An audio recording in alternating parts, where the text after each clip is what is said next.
Stay awake. Stay awake.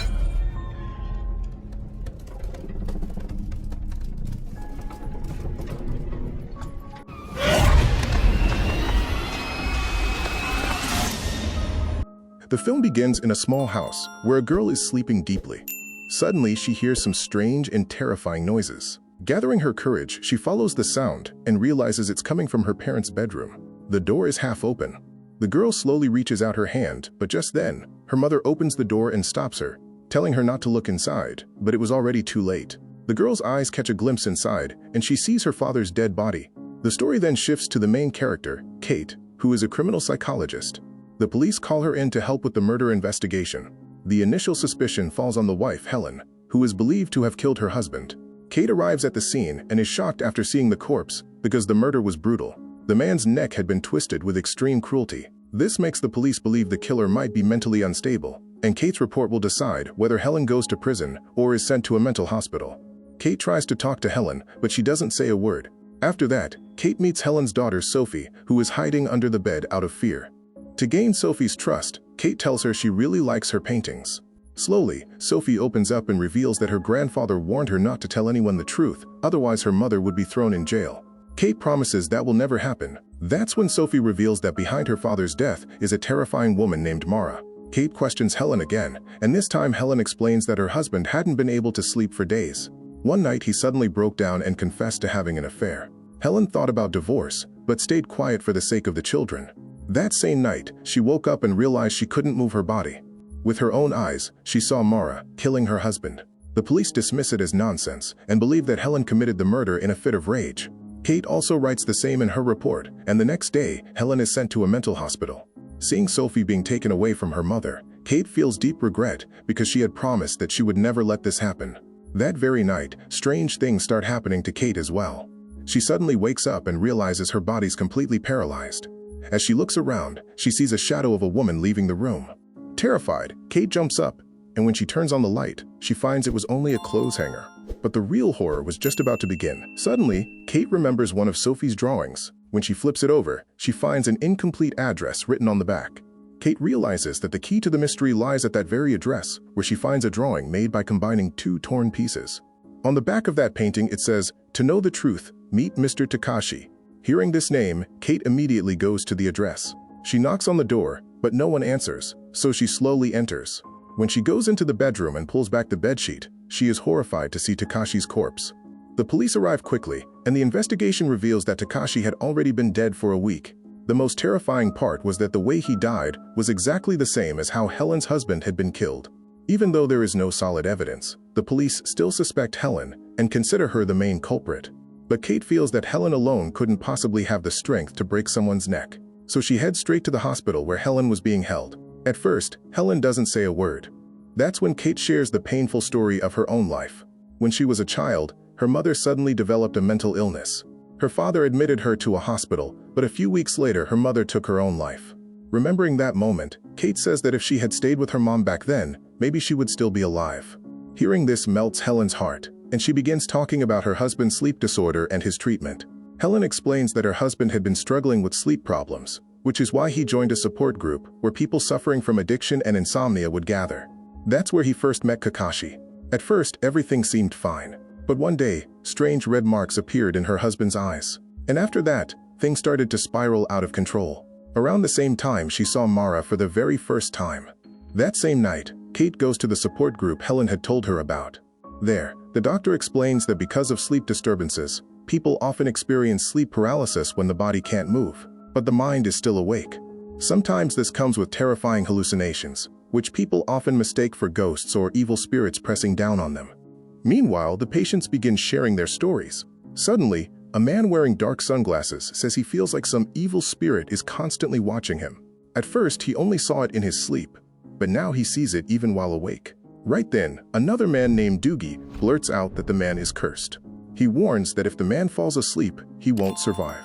The doctor tries to calm things down, but Doogie yanks off the man's sunglasses, revealing that the same red marks have now appeared in his eyes. The next day, Kate tells the police that she suspects Doogie is the real killer because he threatened to kill the man with the glasses. But the police refuse to believe her, thinking she's only trying to protect Helen. Meanwhile, the story takes a darker turn. The man with the glasses walks straight into a church. After saying a short prayer, he pours gasoline on himself and sets his body on fire. At the same moment, Kate wakes up from sleep. But once again, her body won't move.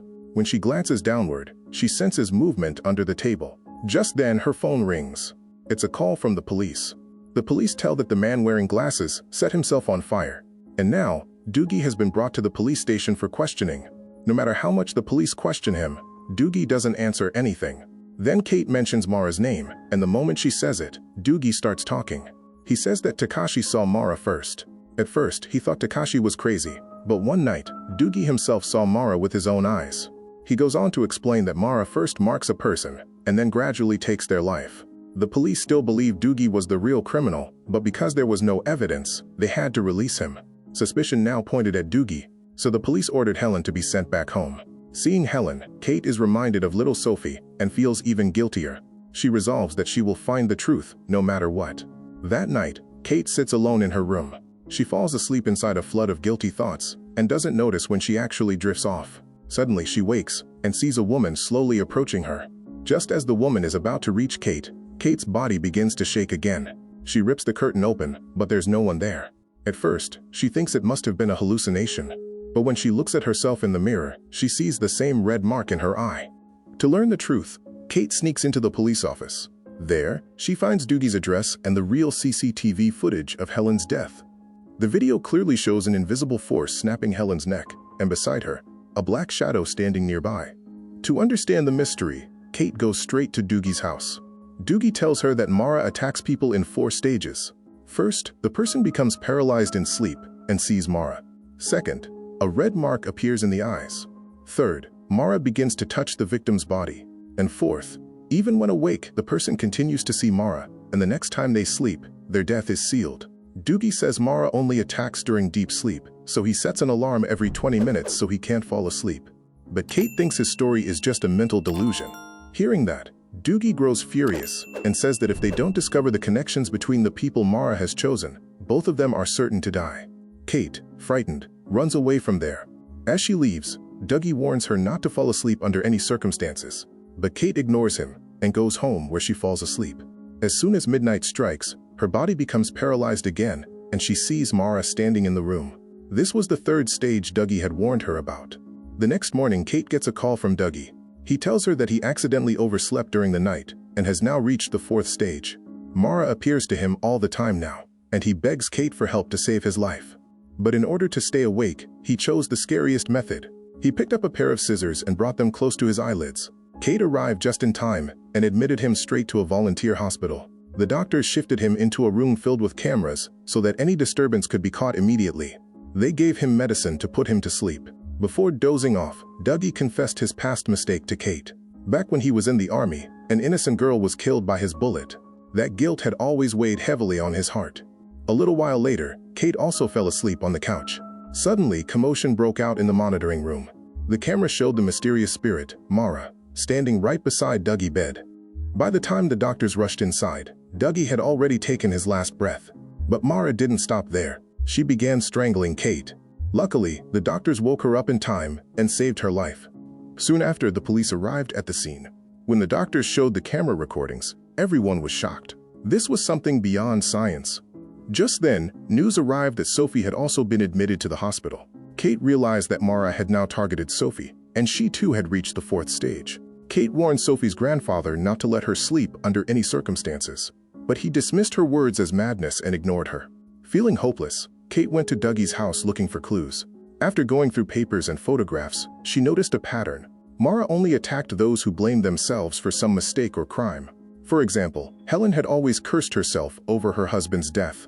Kate herself had sent Helen to the mental hospital, which left Sophie an orphan.